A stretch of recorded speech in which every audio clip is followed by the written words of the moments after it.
الرحمن الرحيم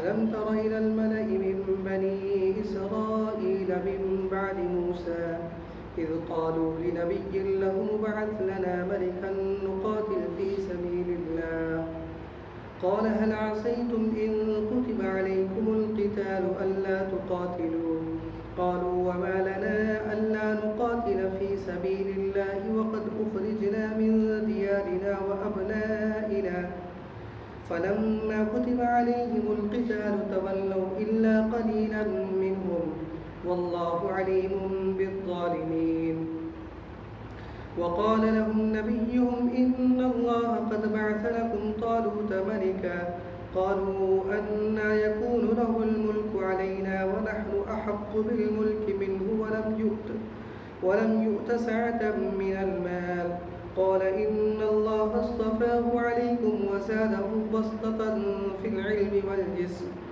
والله يؤتي ملكه من يشاء والله واسع عليم وقال لهم نبيهم إن آية ملكه أن يأتيكم التابوت فيه سكينة من ربكم وبقية مما ترك آل موسى وآل هارون تحمله الملائكة إن في ذلك لآية لكم إن كنتم مؤمنين فلما فصل طالوت بالجنود قال إن الله مبتليكم بنهر فمن شرب منه فليس مني ومن لم يطعمه فإنه مني إلا من اغترف غرفة بيده فشربوا منه إلا قليلا منهم فلما جاوزه هو والذين آمنوا معه قالوا لا طاقة لنا اليوم بجالوت وجنوده قال الذين يظنون أنهم ملاقو الله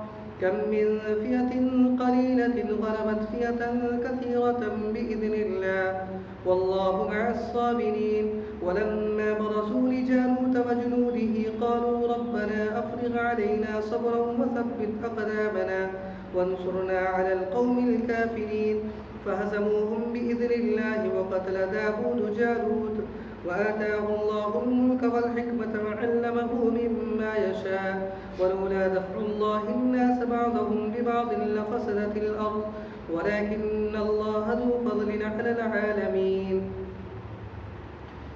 یہ سورہ بقرہ کی آیت نمبر 246 سے لے کر 251 تک پڑھی گئی ہے. ان آیتوں کے اندر اللہ تبارک و تعالیٰ نے ایک واقعہ بیان فرمائی، اسی لیے پوری تمام آیتوں کی تلاوت کی گئی ایک ساتھ. وہ جالوت اور طالوت کا قصہ بیان فرمایا ہے. حضرت طالوت اور یہ جالوت کا قصہ بیان فرمایا گیا ہے، اور اسی ضمن میں حضرت داؤد علیہ السلام کا بھی واقعہ ہے. ترجمہ پہلے ہم واقعہ سن لیتے ہیں اور اس کے بعد ترجمہ پڑھیں گے. واقعہ یہ ہے کہ حضرت موسیٰ علیہ السلام کے بعد جو نبی آئے وہ حضرت یوشع بن نون علیہ السلام ہے. ان کے ساتھ میں مل کر ان کی نگرانی میں بنی اسرائیل نے فلسطین کو فتح کیا. چونکہ حضرت موسیٰ علیہ السلام جب تک حیات سے رہے تو وہ فلسطین نہیں پہنچ سکے تھے. ان کو تو وادی تیہ میں بھٹکا دیا گیا تھا اور ان کی بنی اسرائیل کو یہ سزا دی گئی تھی کہ تم اسی میں بھٹکتے رہو. اور جو ان کا بنی اسرائیل کا اصل وطن تھا وہ فلسطین، اس اصل وطن میں ان کو جانے کی توفیق نہیں ہو سکی، وہ باہر ہی رہ گئے. ان کے بعد حضرت یوشع بن نون علیہ السلام جو آئے تو ان کے ساتھ میں مل کر فلسطین پر جو کافروں کا قبضہ ہو چکا تھا ان کو مار بھگایا اور پھر دوبارہ وہاں حکومت ہو گئی. لیکن باضابطہ حکومت ایسی قائم نہیں ہوئی تھی کہ ان کا کوئی بادشاہ ہو. بس ایک نبی ہوتا تھا اور چند علاقوں کے حکمراں ہوا کرتے تھے جو ان کے درمیان فیصلے کیا کرتے تھے، اور تمام امور کی نگرانی ایک نبی کیا کرتا تھا، جو بھی اس وقت میں نبی ہوتا تھا. یہی سلسلہ چلتا تھا، جس کا نتیجہ یہ ہوتا کہ جو ارد گرد میں کافروں کی آبادی ہوتی تھی، جن کا ایک بادشاہ بھی ہوتا تھا، وہ لوگ آئے دن چڑھ بیٹھتے تھے۔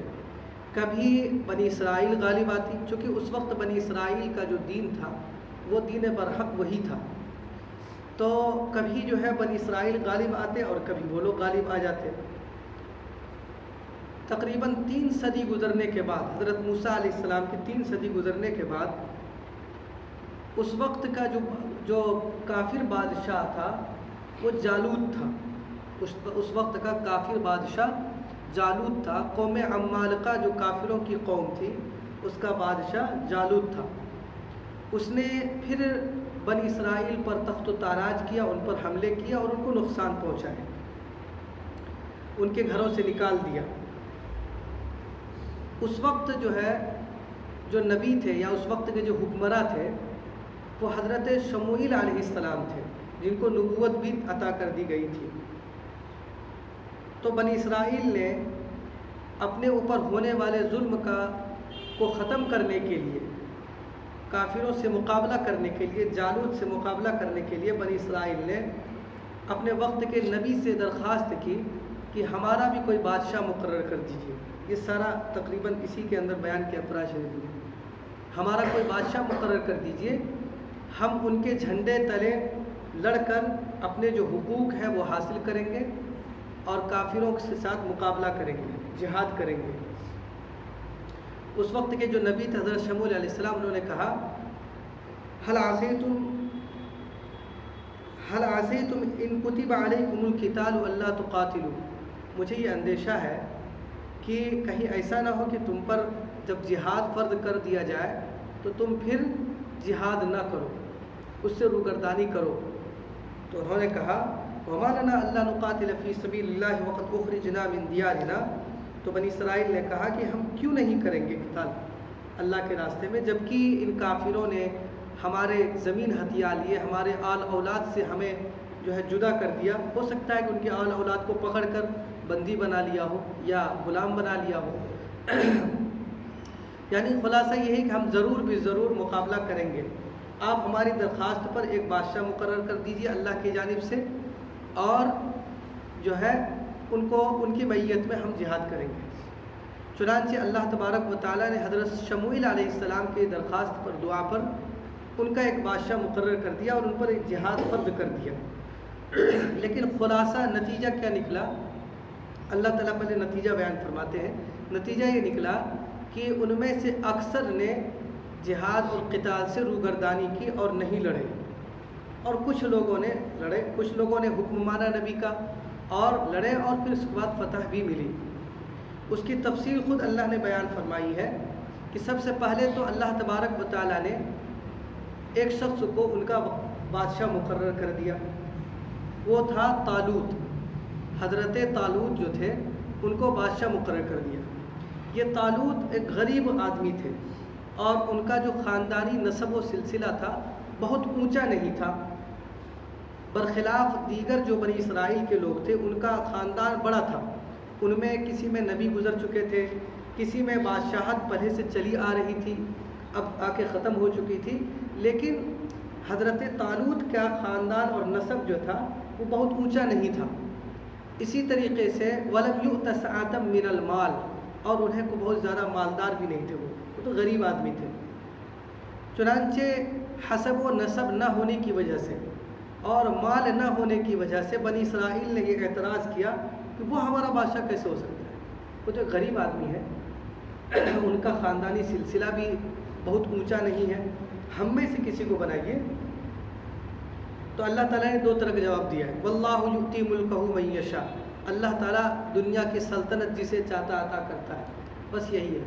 اور جہاں تک بات حکمت کی ہے تو اللہ تعالیٰ حکمت بہت اچھے جانتے ہیں، لیکن پھر بھی ایک حکمت بیان فرمائی ہے جو ہم لوگوں کے لیے اور تمام باقی آنے والے لوگوں کے لیے ایک سمجھ لیجئے کہ ایک رہنمائی ہے، وہ یہ بسطتاً فی العلم والجسم، بظاہر جو حکمت وہ یہ ہے کہ اللہ تبارک و تعالیٰ نے انہیں جو ہے جسمانی قوت سے نوازا ہے۔ جسمانی قوت کا مطلب یہ نہیں ہے کہ وہ کھا پی کے بہت موٹا تازہ ہو گئے تھے، بلکہ یہ ہے کہ میدان جنگ میں بہت اچھے سے ڈٹ سکتے تھے، وہ طاقتور تھے وہ، بسطتاً فی العلم والجسم، یہ تو جسمانی قوت بھی عطا ہوئی تھی ان کو، اور ساتھ ہی ساتھ علم بھی اللہ تبارک و تعالیٰ نے ان کو نوازا تھا، علم سے بھی نوازا تھا ان کو اللہ تبارک و تعالیٰ نے۔ تو معیار جو ہے حکمرانی کا یا حکمراں بننے کا وہ یہی ہے کہ جسمانی لحاظ سے بھی طاقتور ہو، کیونکہ مشہور ہے مقولہ کہ کمزور بدن میں طاقتور دماغ نہیں ہو سکتا، فرق پڑتا ہے، جسم کی کمزوری کا اثر سوچ پر بھی پڑتا ہے، اور جسم کی طاقت اور جسم کی قوت کا اثر سوچ پر بھی پڑتا ہے۔ اسی وجہ سے تو کہا گیا کہ المؤمن القوی خیر من المؤمن الضعیف، کہ جو طاقتور مومن ہے وہ بہتر ہے کمزور مومن سے۔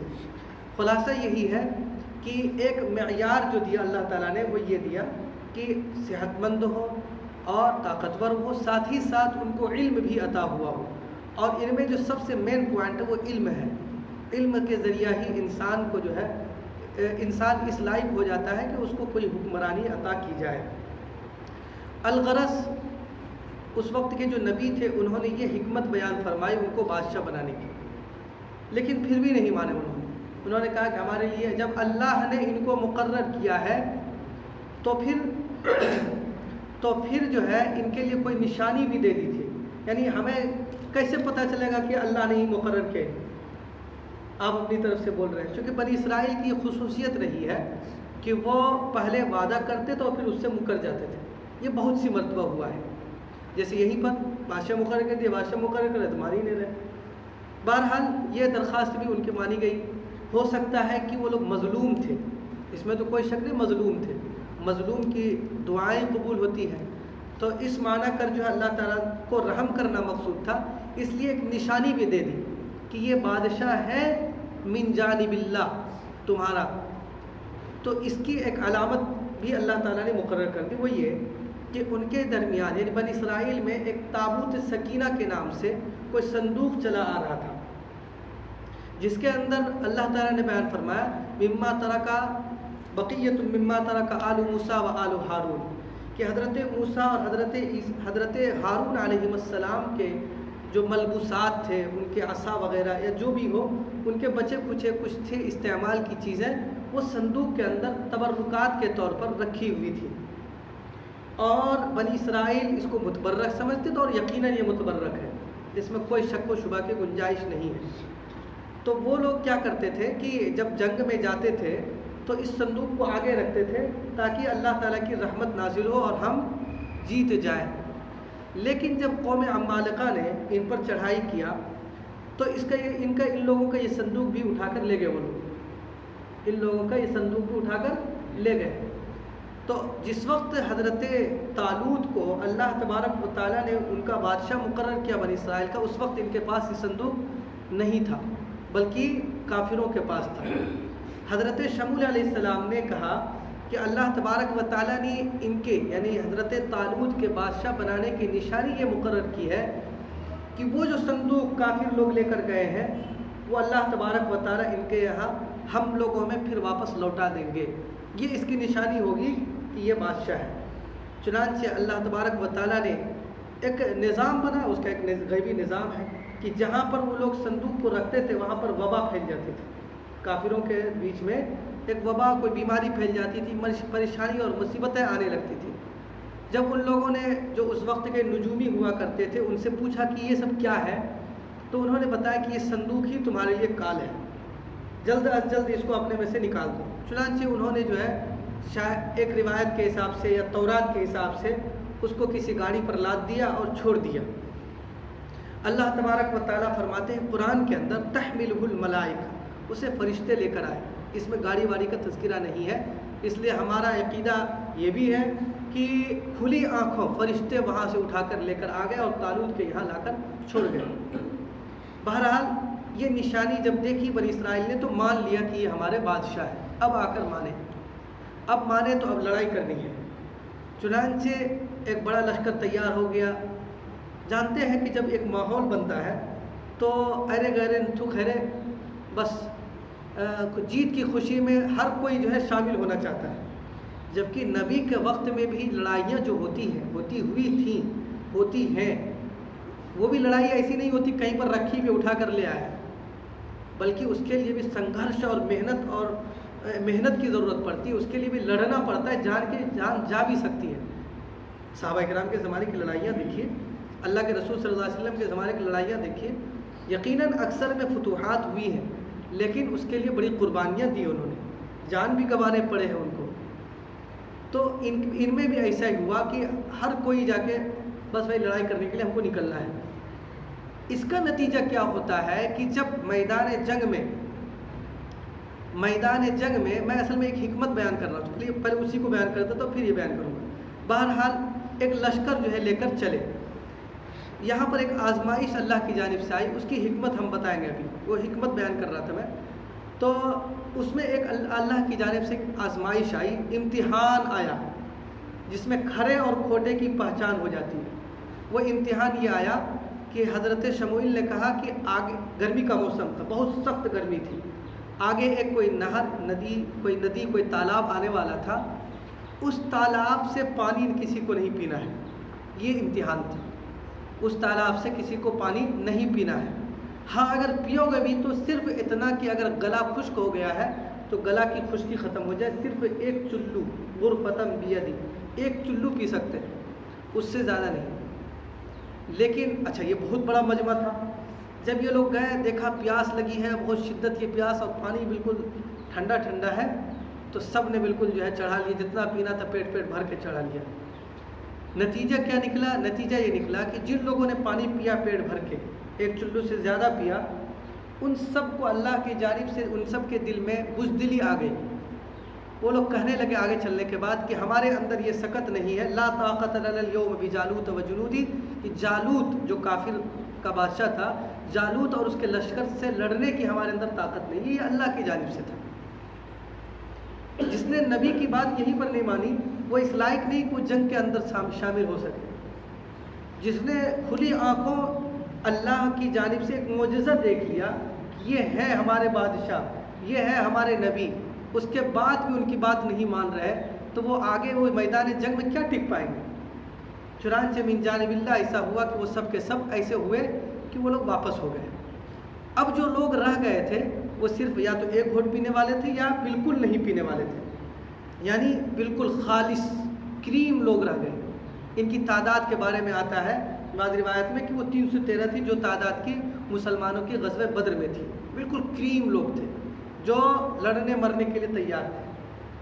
چنانچہ اللہ تبارک یہ میدان میں پہنچے تو انہوں نے دعائیں کی، اللہ تعالیٰ نے اس دعا کو بھی نقل کیا ہے، ربنا افرغ علینا صبرا وثبت اقدامنا وانصرنا علی القوم الکافرین، کہ ہمارے اوپر ثبات نازل کیجیے، ہمیں ثابت قدم رکھیے اور کافر قوم پر ہمیں فتح اور غلبہ نصیب کیجیے۔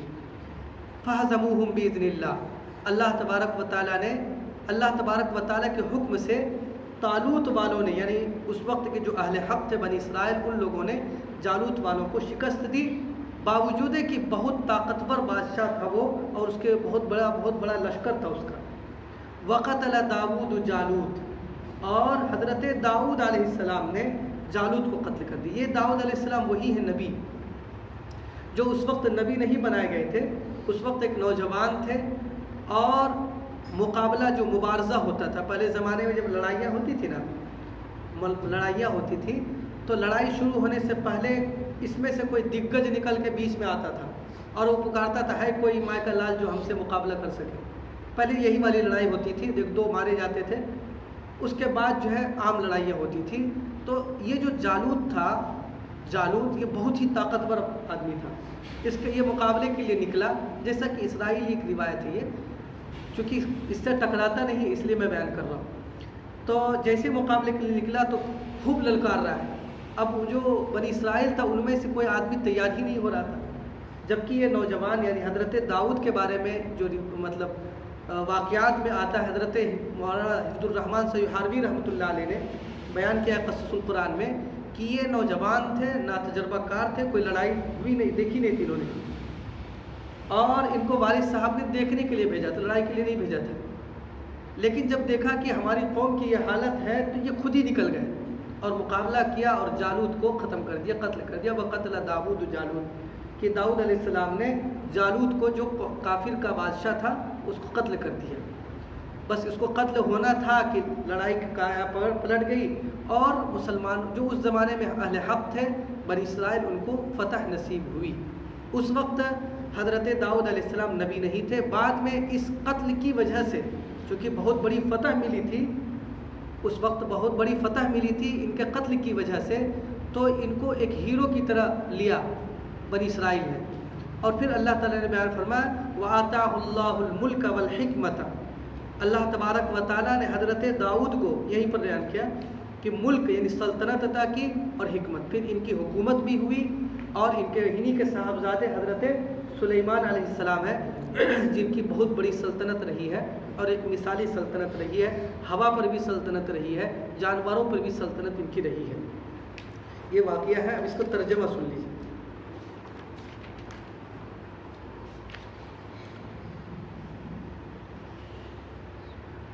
اے مخاطب, تجھ کو بنی اسرائیل کی جماعت کا قصہ جو موسیٰ علیہ السلام کے بعد ہوا ہے تحقیق نہیں ہوا, یعنی معلوم نہیں ہوا, یعنی معلوم ہے. معلوم نہیں ہے تو اللہ تعالیٰ بیان فرما رہے ہیں, اس کو سمجھ لیجئے. جبکہ ان لوگوں نے اپنے ایک پیغمبر سے کہا, یعنی بنی اسرائیل نے اپنے ایک پیغمبر سے کہا کہ ہمارے لیے ایک بادشاہ مقرر کر دیجئے کہ ہم اللہ کی راہ میں جالوت سے قتال کریں. ان پیغمبر نے فرمایا کہ کیا یہ احتمال نہیں کہ اگر تم کو جہاد کا حکم دیا جاوے تو تم اس وقت جہاد نہ کرو. وہ لوگ کہنے لگے کہ ہمارے واسطے ایسا کون سا سبب ہوگا کہ ہم اللہ کی راہ میں جہاد نہ کریں, حالانکہ ہم اپنی بستیوں اور اپنے فرزندوں سے بھی جدا کر دیے گئے ہیں. پھر جب ان لوگوں کو جہاد کا حکم ہوا تو چند لوگوں کے سوا باقی سب کے سب پھر گئے. اور اللہ تعالیٰ ظالموں کو خوب جانتے. پھر گئے, کیسے پھرے؟ کوئی پھر گئے نا, پانی پی لیا, بات ہی نہیں مانا. ان لوگوں سے ان کے پیغمبر نے فرمایا کہ اللہ تعالیٰ نے تم پر طالوت کو بادشاہ مقرر فرمایا ہے. وہ کہنے لگے بنی اسرائیل کہ ان کو ہم پر حکمرانی کا حق کیسے حاصل ہو سکتا ہے, حالانکہ بنسبت ان کے ہم حکمرانی کے زیادہ مستحق ہیں اور ان کو تو کچھ مالی وسعت بھی نہیں دی گئی, غریب آدمی ہے. ان پیغمبر نے جواب میں فرمایا کہ اول تو اللہ تعالیٰ نے تمہارے مقابلے میں ان کو منتخب فرمایا ہے, بس تم بھی مان لو. اور دوسرے علم اور جسامت میں ان کو زیادتی دی ہے, یہ اصل ہے سبب. اور تیسرے اللہ تعالیٰ اپنا ملک جس کو چاہے دے, اور چوتھے اللہ تعالیٰ وسعت دینے والے جاننے والے ہیں, وہی سب کچھ جانتے ہیں. وقال لهم نبیہم, اور ان سے ان کے پیغمبر نے فرمایا کہ ان کے من جانب اللہ بادشاہ ہونے کی علامت یہ ہے کہ تمہارے پاس وہ صندوق آ جائے گا جس میں تسکین اور برکت کی چیزیں ہیں تمہارے رب کی طرف سے, وہی تابوت سکینہ, اور کچھ بچی ہوئی چیزیں ہیں جن کو حضرت موسیٰ علیہ السلام اور حضرت ہارون علیہ السلام کی اولاد چھوڑ گئی ہیں. اس صندوق کو فرشتے لے آویں گے, اس میں تم لوگوں کے واسطے پوری نشانی ہے اگر تم یقین کرنے والے ہو. پھر جب طالوت فوجوں کو لے کر بیت المقدس سے عمالقہ کی طرف چلے تو انہوں نے کہا کہ حق تعالیٰ تمہارا امتحان کریں گے ایک نہر سے. سو جو شخص افراد کے ساتھ اس سے پانی پیے, افراد مانے بہت زیادہ, پیٹ بھر کر اس سے پانی پیے گا تو وہ میرے ساتھیوں میں سے نہیں ہوگا. یعنی وہ خود بخود, اللہ کا سسٹم ہی ایسا ہوگا کہ وہ خود بخود واپس ہو جائے گا. اور جو اس کو زبان پر بھی نہ رکھے وہ میرے ساتھیوں میں ہے. لیکن جو شخص اپنے ہاتھ سے ایک چلو بھر لے سو سب نے, لیکن جو شخص ایک چلو بھر لے یعنی اس کی گنجائش ہے, سو سب نے اس سے بے تحاشا پانی پینا شروع کر دیا, مگر تھوڑے آدمیوں نے ان میں سے یعنی تھوڑے آدمیوں نے نہیں پیا یا تھوڑا پیا. نتیجہ کیا نکلا؟ نتیجہ یہ نکلا کہ جب طالوت اور جو مومنین ان کے ہمراہ تھے نہر کے پار اتر گئے تو یہ لوگ کہنے لگے کہ آج تو ہم میں جالوت اور اس کے لشکر سے مقابلے کی طاقت ہی نہیں معلوم ہوتی. یعنی اللہ تعالیٰ نے کمزوری دے دی.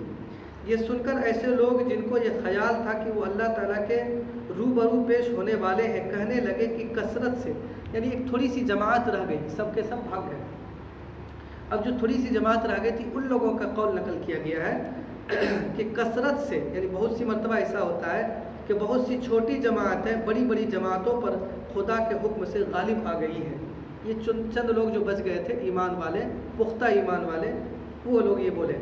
اور اللہ تعالیٰ استقلال والوں کا ساتھ دیتے ہیں، جو جم جاتے ہیں اس کے ساتھ اللہ تبارک و تعالیٰ دیتے ہیں. اور جب جالوت اور اس کی فوجوں کے سامنے میدان میں آئے تو کہنے لگے کہ ہمارے پروردگار، یعنی جو چھوٹے کم لوگ رہ گئے تھے تھوڑے سے، وہ لوگ کہنے لگے اے ہمارے پروردگار، ہم پر استقلال غیب سے نازل فرما اور ہمارے قدم جمائے رکھیے اور ہم کو اس کافر قوم پر غالب کیجیے. پھر طالوت والوں نے جالوت والوں کو خدا تعالیٰ کے حکم سے شکست دے دی اور داؤد علیہ السلام نے جالوت کو قتل کر ڈالا.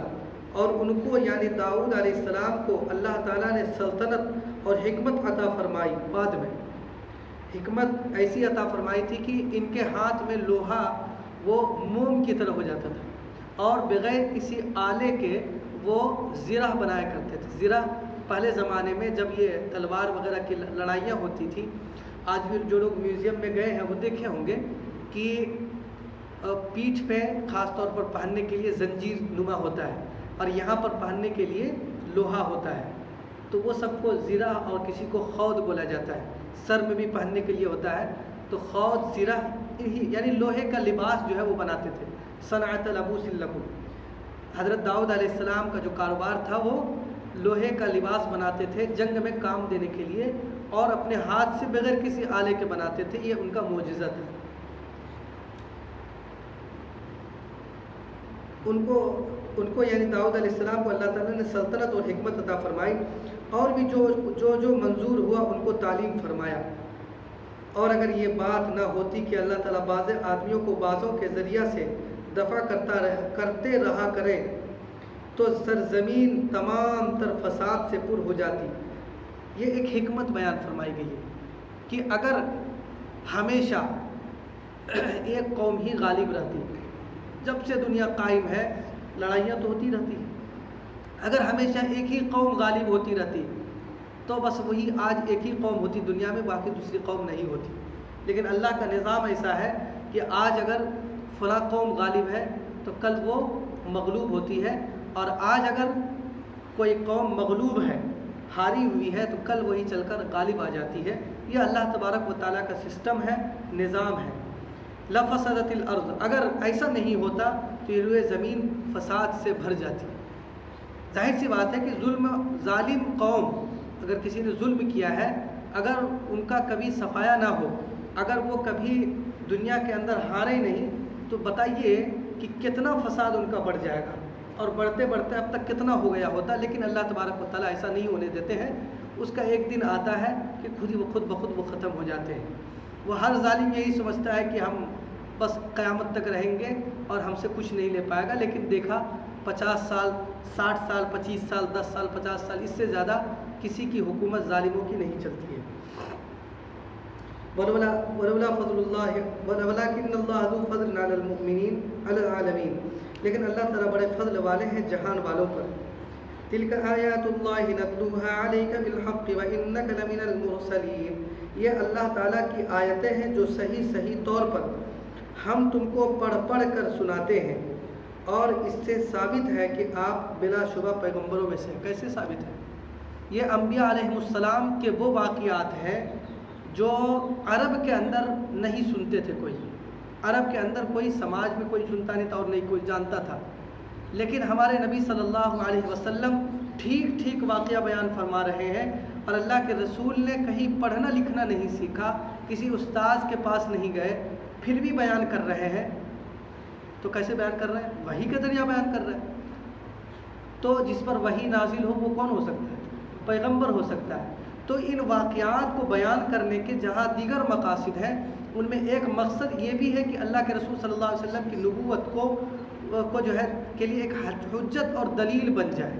اسی لیے جا بجا جب اللہ تبارک و تعالیٰ واقعہ بیان فرماتے قرآن میں تو یہ بھی بیان کر دیتے ہیں کہ آپ اس وقت موجود نہیں تھے، پھر بھی آپ بیان کر رہے ہیں اور صحیح بیان کر رہے ہیں. اس کا صاف مطلب ہے کہ یہ کوئی غیبی طاقت ہے جو اللہ کے رسول کو پڑھا رہی ہے. کہ بظاہر تو پڑھا نہیں، کہیں سیکھا نہیں، سنا نہیں، تو وہی جو غیبی نظام ہے اور غیبی آواز ہے وہ ہے وحی، اور جو جس ذات پر وحی نازل ہو وہ نبی ہوتا ہے۔ تو ان واقعات میں جو ایک پوشیدہ راز ہے یا اس کا پوشیدہ مقصد ہے وہ یہ بھی ہے کہ اللہ کے رسول صلی اللہ علیہ وسلم کی نبوت کو بالدلیل ثابت کیا جائے۔ جہاں دیگر مقاصد ہے اس میں ایک مقصد یہ بھی ہے۔ اللہ تبارک و تعالی ہم سب کو انبیاء علیہ السلام کے لائے ہوئے طریقوں پر، خاص کر اللہ کے رسول صلی اللہ علیہ وسلم کے طریقوں پر چلنے والا بنائے۔ سبحان اللہ و بحمدہ، اور ہم سب کو دین میں ثابت قدمی نصیب فرمائے۔ سبحان اللہ و بحمدہ، سبحانک اللہم و بحمدک، نشہد ان لا الہ الا انت، نستغفرک و نتوب الیک۔ سبحان ربک رب العزة عما یصفون، وسلام علی المرسلین، والحمد للہ۔